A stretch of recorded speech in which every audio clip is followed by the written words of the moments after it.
Hello everyone. आज की class में हम लोग नाइट्रोजन और इसके कंपाउंड्स पे बात करने जा रहे हैं।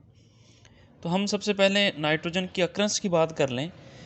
तो नाइट्रोजन जो है ये हमारी एटमॉस्फेयर में तकरीबन 78% एग्जिस्ट करती है in the form of nitrogen gas N2 की फॉर्म में।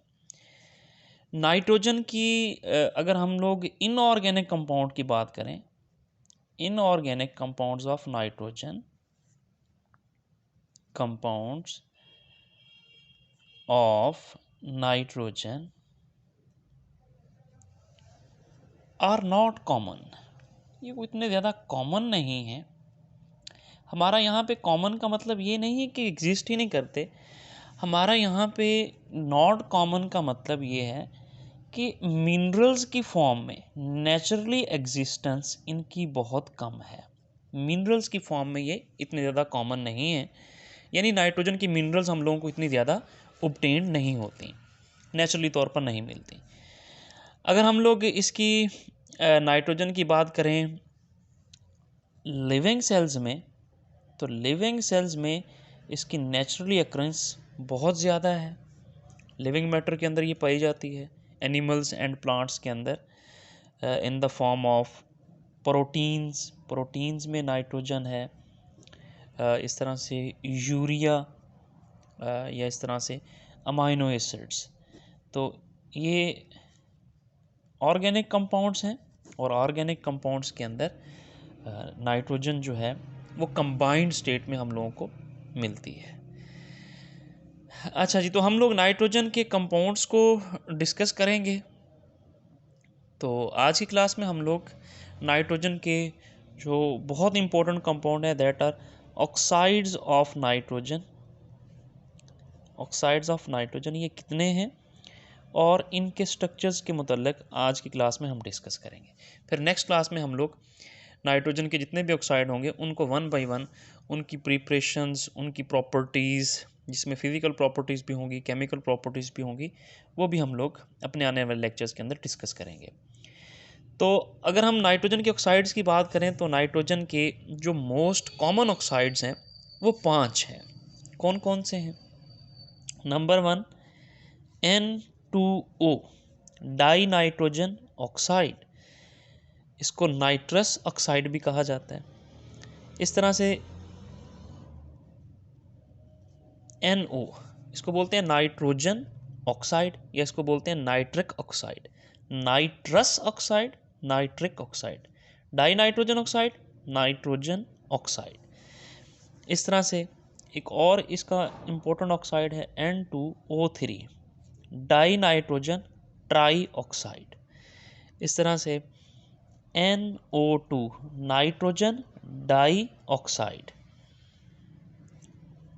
N2O5 dinitrogen penta oxide. तो ये 5 नाइट्रोजन के ऑक्साइड हैं जो मोस्ट कॉमन है। अगर हम इनमें से सभी में से नाइट्रोजन की ऑक्सीडेशन नंबर या ऑक्सीडेशन स्टेट को फाइंड आउट करना चाहें तो वो भी हम फाइंड आउट कर सकते हैं। सारे न्यूट्रल कंपाउंड हैं, तो न्यूट्रल कंपाउंड में जितने भी एटम्स हों उनके ऑक्सीडेशन नंबर का सम हमेशा 0 के इक्वल होता है। तो इसी रूल को फॉलो करते हुए हम नाइट्रोजन की ऑक्सीडेशन नंबर यहाँ पे कैलकुलेट कर सकते हैं। जैसे ऑक्सीजन अगर एक एटम हो तो इसका ऑक्सीडेशन नंबर ऑलवेज -2 है। अब नाइट्रोजन का यहाँ पे ऑक्सीडेशन नंबर +1 होगा। चूँकि +1 अगर हम लिखेंगे, 2 एटम नाइट्रोजन के हैं, 2 से मल्टीप्लाई करेंगे तो ये +2 -2 = 0 हो जाएगा। तो इस केस में इस कंपाउंड के अंदर नाइट्रोजन का ऑक्सीडेशन नंबर +1 है। इस तरह से यहाँ पे देखें तो -2 इसका कितना होगा? -2। इसका न्यूट्रल करने के लिए हमें +2 लगाना होगा, तो यहाँ पे +2 है। इस तरह से यहाँ पे एक ऑक्सीजन का -2 होता है, 3 ऑक्सीजन है तो -6 होगा। अब यहाँ पे 2 नाइट्रोजन है, एक नाइट्रोजन का +3 और 2 नाइट्रोजन के साथ मल्टीप्लाई करेंगे 2 के साथ तो +6 हो जाएगा, न्यूट्रल हो जाएगा। तो इस तरह से इस कंपाउंड में नाइट्रोजन +3 है। सिमिलरली यहाँ पे देखें तो -4 बनेगा, इसका डेफिनेटली +4 बनेगा। यहाँ पे देखें तो 5 -2 एक ऑक्सीजन का है तो -10, यहाँ पे +5 लिखेंगे, 2 लिखेंगे और फिर ये +10 बन जाएगा और न्यूट्रल हो जाएगा +5। तो इनके ऑक्सीडेशन नंबर भी याद रखें, कैलकुलेट करने आने चाहिए, ये आपके लिए एक अच्छा एमसीक्यूज है। हम लोग आज की क्लास में इन कंपाउंड्स के लीवस स्ट्रक्चर्स को ड्रॉ करना सीखेंगे, जिनको बोलते हैं लीवस डॉट स्ट्रक्चर्स। तो आज की क्लास में आपको एक छोटी सी ट्रिक आपके साथ शेयर कर रहा हूँ। जिस ट्रिक को यूज़ करके आप नाइट्रोजन को छोड़ें, किसी भी कंपाउंड के जो है जिनका स्ट्रक्चर फार्मूला आपको ना पता हो, आप उनके लीवस डॉट स्ट्रक्चर्स जो हैं वो ड्रॉ कर सकते हैं। तो चलें आज की क्लास में हम लोग इनमें से कुछ कंपाउंड्स के जो हैं इनमें से एक तो एग्जांपल मैं करवा देता हूँ आप लोगों को, बाकी आपने खुद कर लेनी है, मैं ट्रिक आपके साथ शेयर कर देता हूँ। अच्छा जी, तो अगर हम लोगों ने N2O इसका लीवस डॉट स्ट्रक्चर बनाना है तो हमने कैसे बनाना है? जैसे हमने लिखा यहाँ पे N2O। अब इसमें कितने बॉन्ड है हमें नहीं पता, हम यही पता लगाना चाह रहे हैं कि इसमें कितने बॉन्ड है और इसका स्ट्रक्चर कैसे ड्रॉ करना है। हम लोगों ने सबसे पहले एटम्स की तादाद देख लेनी है। 2 नाइट्रोजन है, 1 ऑक्सीजन है, तो 3 एटम्स हैं। आपको सबसे पहली चीज़ जो कैलकुलेट करनी है यहाँ पे वो इनके वैलेंस इलेक्ट्रॉन्स हैं। तो आप सब लोगों को पता होना चाहिए नाइट्रोजन के वैलेंस इलेक्ट्रॉन 5 होते हैं। 2 नाइट्रोजन है तो 10 हो जाएंगे। ऑक्सीजन के वैलेंस इलेक्ट्रॉन 6 होते हैं। तो इस तरह से टोटल जो वैलेंस इलेक्ट्रॉन्स हैं, तीनों एटम के टोटल जो वैलेंस इलेक्ट्रॉन्स होंगे उनकी तादाद कितनी है? उनकी तादाद 16 है। सबसे पहला काम आपने ये किया करना है जब भी आपने किसी भी कंपाउंड के लीवर स्ट्रक्चर्स ड्रॉ करने हैं।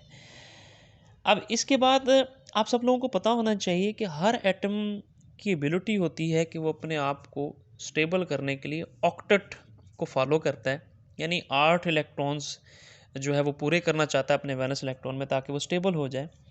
तो अगर हम लोग इसकी स्टेबिलिटी को मद्देनज़र रखते हुए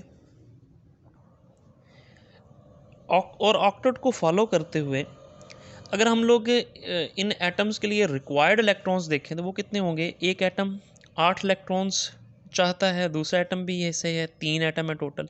तो इस तरह से रिक्वायर्ड इलेक्ट्रॉन्स की जो तादाद हो जाएगी, रिक्वायर्ड इलेक्ट्रॉन्स, या अपने ऑक्टेट को मद्देनज़र रखते हुए ये पता लगाना है, रिक्वायर्ड इलेक्ट्रॉन्स की तादाद हो जाएगी 8 3s are 24 इलेक्ट्रॉन्स रिक्वायर हैं ऑक्टेट के लिए। हैं कितने इलेक्ट्रॉन्स? 16। अब आपने नेक्स्ट काम क्या करना है, आपने जो रिक्वायर्ड इलेक्ट्रॉन है 24, इसमें से जो वैलेंस इलेक्ट्रॉन्स की तादाद एक्चुअल है वो नंबर माइनस कर देना है। जैसे हम माइनस कर रहे हैं यहाँ पे 24 माइनस 16। अब जब हम इसको माइनस करेंगे तो हमारे पास आंसर आएगा 8। अब जो आंसर आएगा यहाँ पे इसको आपने 2 पे डिवाइड कर देना है। इस बात को समझें कि आपको जो रिक्वायर्ड इलेक्ट्रॉन्स हैं उसमें से वैलेंस इलेक्ट्रॉन को माइनस कर देना है, फिर जो आंसर आएगा उस आंसर को 2 पे डिवाइड कर देना है, फिर जो आंसर आएगा, जैसे यहाँ पे 4 आंसर आ रहा है, ये नंबर ऑफ बॉन्ड्स होंगे कि कितने बॉन्ड आपने बनाने हैं इन सभी एटम्स के अंदर। तो हमारे पास आंसर आया 4। इसका मतलब हमने इन तीनों एटम्स के अंदर 4 बॉन्ड बनाने, बस इससे ज़्यादा बॉन्ड ही बनाने। तो अब हम बनाते हैं। ये मैंने लिखा एक नाइट्रोजन, ये मैंने यहाँ पे लिखा दूसरा नाइट्रोजन, यहाँ पे हम लिख रहे हैं ऑक्सीजन। अब हमें 4 बॉन्ड बनाने हैं, तो ये मैंने एक इलेक्ट्रॉन लिखा इसका, एक इलेक्ट्रॉन इसका ड्रॉ किया, एक इसका ड्रॉ किया, इसका ड्रॉ किया। जब दोनों ही आपस में शेयर होंगे, पेयर अप होंगे तो बॉन्ड बन जाएंगे। तो 2 बॉन्ड बन गए यहाँ पे। 2 हमें और बनाने हैं तो 2 हम यहाँ पे बना देंगे इस तरह से। तो इस तरह से ये जो नंबर हमें मिला, पता चला 4 का, वो हमने यहाँ पे ड्रॉ कर लिए। अब हम लोगों ने अब नेक्स्ट क्या करना है, नेक्स्ट आपने ये करना है कि आपको हर एक एटम का ऑक्टेट कंप्लीट करना है। जैसे यहाँ पे देखिए तो नाइट्रोजन के 1 2 3 4 इसके और बनेंगे, 5 6 7 8। इस एटम का ऑक्टेट कंप्लीट हो गया है। नेक्स्ट को देखते हैं, 1 2 3 4 5 6 7 8। चूँकि इनके साथ शेयर्ड है ना, ये बॉन्ड बने हुए हैं। दरअसल आप इनको ऐसे करके लाइन भी लगा सकते हैं, ऐसे करके बॉन्ड ही बना दें इस तरह से। अब सेकंड जो नंबर पे नाइट्रोजन है उसका तो ऑक्टेट कंप्लीट है। इसको देखते हैं, 1 2 3 4 5 6 7 8। तो इस तरह से हमने सभी का ऑक्टेट पूरा कर दिया। अगर आप इसके इलेक्ट्रॉन काउंट करें ना, 1 2 3 4 5 6 7 8 9 10 11 12 13 14 15 16, वो जितने इलेक्ट्रॉन्स थे वही होंगे यहाँ पे, कोई नए इलेक्ट्रॉन्स नहीं आ जाएंगे कहीं से। तो अब ये हम लोगों ने स्ट्रक्चर ड्रॉ कर दिया। अब हमें चार्ज का पता लगाना है कि पॉजिटिव चार्ज किसके ऊपर आता है, नेगेटिव किसके ऊपर आता है, न्यूट्रल है, कैसा है मामला कंपाउंड के अंदर।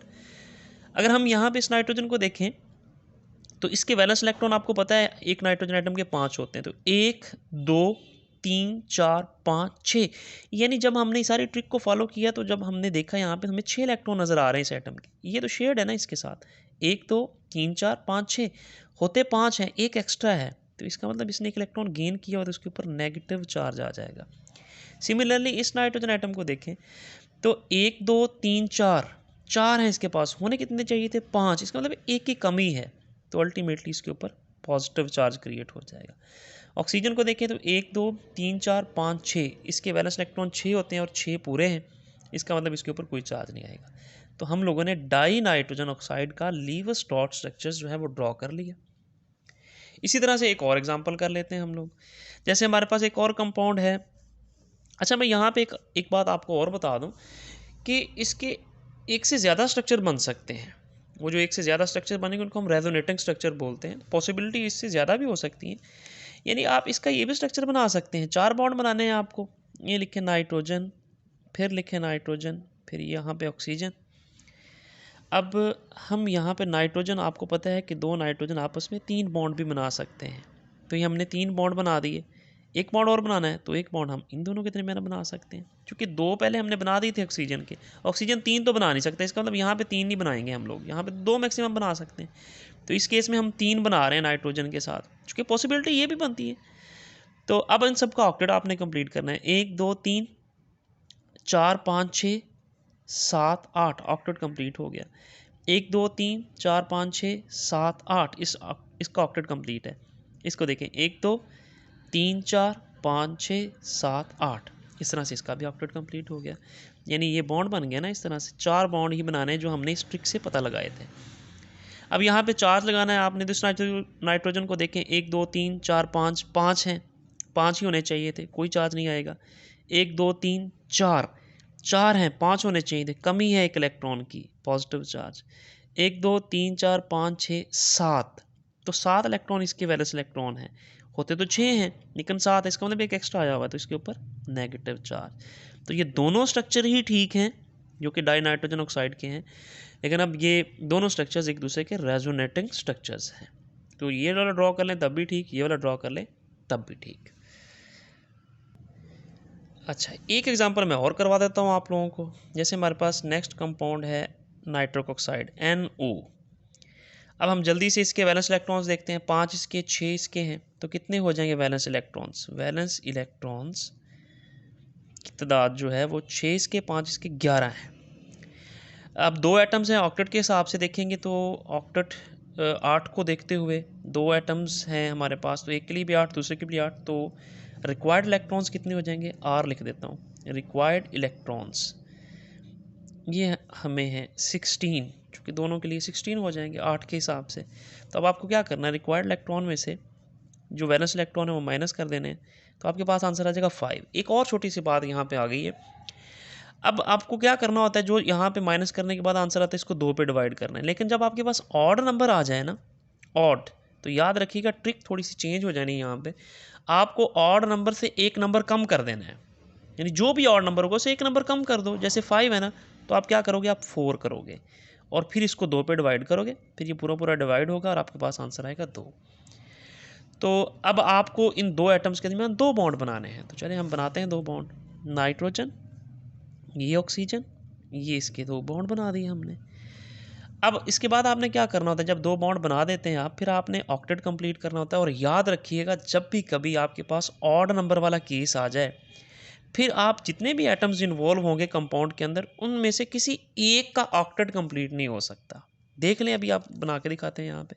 ये बात याद रखनी है आप लोगों ने कि जब कभी आपके पास कोई इस तरह का केस आ जाए जिसमें ऑड नंबर हो, फिर आप एक कम करके उसमें से 2 पे डिवाइड कर रहे हो, तो फिर इस केस में 3 एटम है, 4 हैं, 2 हैं, किसी एक का ऑक्टेट कंप्लीट नहीं होगा, क्योंकि हमारे पास इलेक्ट्रॉन्स खत्म हो जाएगा। हमें चूँकि 11 इलेक्ट्रॉन्स रिक्वायर है ना यहाँ पे पूरे करने के लिए।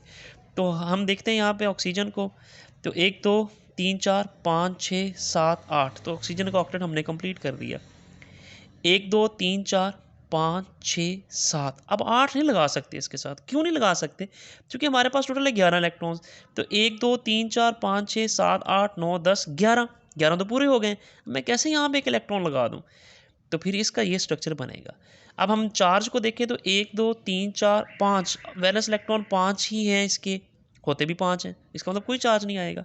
इसको देखें 1 2 3 4 5 6 इलेक्ट्रॉन इसके हैं, और अब 6 इलेक्ट्रॉन ही इसके वैलेंस होते हैं, इसका मतलब इसके ऊपर भी कोई चार्ज नहीं आएगा। तो ये वाला स्ट्रक्चर होगा आपका नाइट्रिक ऑक्साइड का। आप इस ज़रूरी नहीं है कि इसी का ही आपने ऑक्टेट कंप्लीट नहीं करना, आप इसका ऑक्टेट भी नहीं कंप्लीट कर, इसका कंप्लीट कर दें, इसका ना कंप्लीट करें। यानी आप रेजोनेटिंग स्ट्रक्चर को हम इस तरह से एरो से शो करते हैं, तो आप ऐसे भी तो बना सकते हैं ना, नाइट्रोजन, ये 2 बॉन्ड, ऑक्सीजन। अब इसका ऑक्टेट कंप्लीट करते हैं, 4 5 6 7 8, और फिर इस तरह से यहाँ पे देखें आप तो 1 2 3 4 5 6 7 11 इलेक्ट्रॉन पूरे हो गए। अब इस केस में आप देखेंगे तो इसका 1 2 3 4 5 6 5 होने चाहिए थे, लेकिन 6 हैं, इसका मतलब एक एक्स्ट्रा है, नेगेटिव चार्ज आ जाएगा। इसको देखें 1 2 3 4 5, इसके पास 6 होने चाहिए थे, एक कमी है, पॉजिटिव चार्ज आ जाएगा। तो पॉजिटिव नेगेटिव एक ही कंपाउंड में हो तो वो कंपाउंड न्यूट्रल हो जाता है, तो इसलिए हम इनके ऊपर चार्ज मेंशन नहीं करते। तो अब ये हमारा पास भी नाइट्रिक ऑक्साइड का स्ट्रक्चर है, ये भी ठीक स्ट्रक्चर है, ये भी ठीक स्ट्रक्चर है, दोनों में कोई प्रॉब्लम नहीं है, दोनों एक दूसरे के रेजोनेटिंग स्ट्रक्चर्स हैं। तो इसी ट्रिक को फॉलो करते हुए आपने बाकी स्ट्रक्चर्स ड्रॉ कर लेने हैं।